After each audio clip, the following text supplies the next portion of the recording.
Bonjour Nicoletta Casanova. Bonjour Laurent, bienvenue chez Femtoprint. On va visiter les bureaux? Venez, venez. Vous êtes la cofondatrice et CEO de Femtoprint. Vous avez un parcours entre science et business. Aujourd'hui, vous faites de l'impression 3D pour les sciences de la vie et pour l'horlogerie. Nicoletta Casanova, première.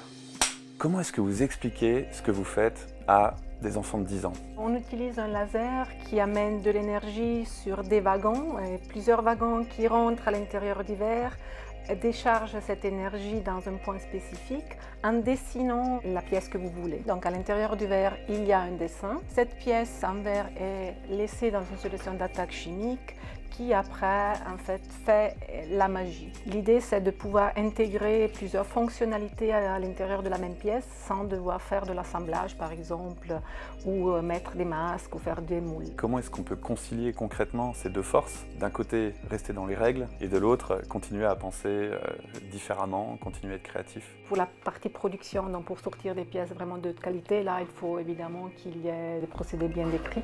Pour le reste, je cherche vraiment à ramener de la créativité, à forcer les gens à penser out of the box.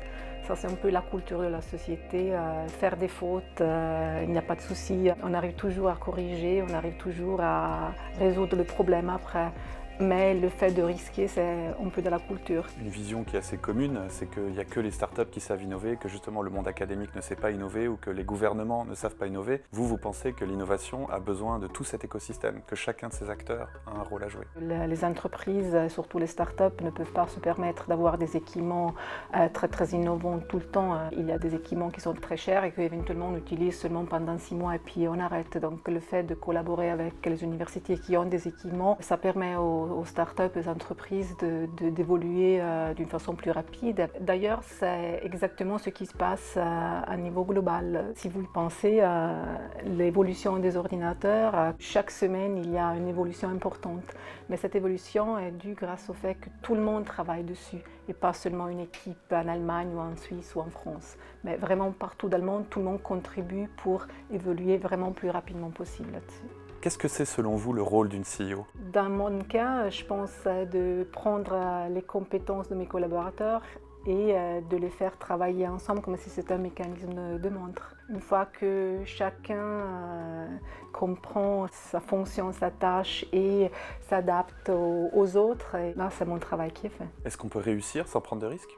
La vie est faite de risques. Vous savez chaque jour que vous avez le risque des compétiteurs, que vous avez le risque d'un collaborateur qui est malade, d'une pièce qui se casse, d'une livraison qui n'arrive pas à destination. Les mots-clés sont toujours les mêmes, la résilience. Donc même s'il y a un échec, de continuer à travailler dessus, d'avoir le courage de faire, de ne pas arrêter même s'il y a des risques. Ça, c'est un peu l'approche que j'ai, l'aventure chaque jour. Merci Nicoletta Casanova. C'est un plaisir.